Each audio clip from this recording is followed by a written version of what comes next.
ఎడారిలో సెలయేర్లు. ఆగస్ట్ 11.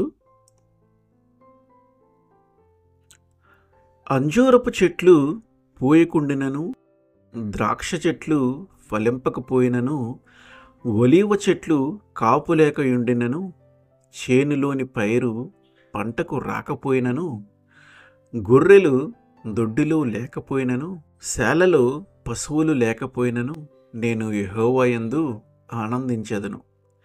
హబక్కూకు 3:17-18.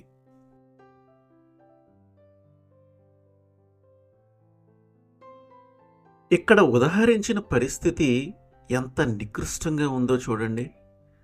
భక్తుడు వెలిబుచ్చిన విశ్వాసం ఎంత శౌర్యవంతంగా ఉందో గమనించండి. నిజంగా చూస్తే అతడు ఏమంటున్నాడంటే, నాకు భోజనం ఎక్కడి నుంచి వస్తుంది అని నేను తడుములాడుకోవాల్సిన పరిస్థితి వచ్చినప్పటికీ, ఇల్లంతా గుల్లైనప్పటికీ, నా పొలమంతా బీడు భూమిగా మారినప్పటికీ, ఒకప్పుడు దేవుని సమృద్ధికరమైన దీవెన ఫలాలు పండిన చోట ఇప్పుడు దేవుడు పంపిన నాశనపు గుర్తులు కనిపించినప్పటికీ నేను యెహోవా యందు ఆనందించెదను. ఈ మాటలు సువర్ణాక్షరాలతో రాయదగ్గవి. దేవుని కృప వల్ల ఈ మాటలన్నీ మన హృదయాలపై చెరగని శిలాక్షరాలు కావాలి.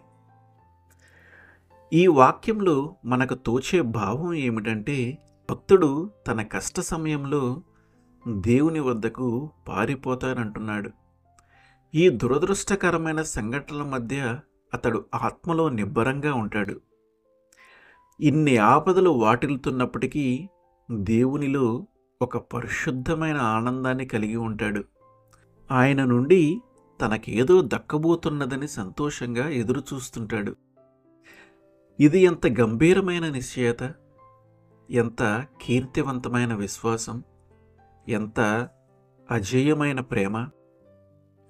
వానలో పాడే కోయల గొంతు, మృదంగ ధ్వనుల వర్షపు బిందువుల వింత, ఎంత శ్రావ్య సంగీతం ఇదంతా. కష్టాలు రాక మానవు, ఆపడమెందుకు నీ గానం, వర్షం వెలిసే సమయం వచ్చేసింది.